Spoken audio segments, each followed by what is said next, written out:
আব্বার ডাক দাও।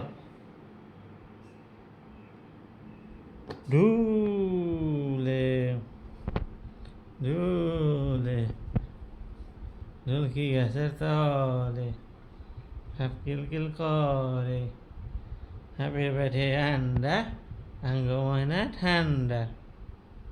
ওটা খুল চালাবো বাক্সর ভিতরে পড়ছি তখন দেখে ওটা নাই, বের করে নেয় আবার শিখে দেয়।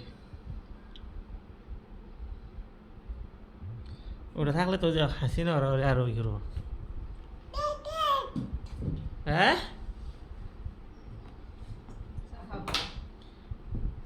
ব্যাক ও ব্যাক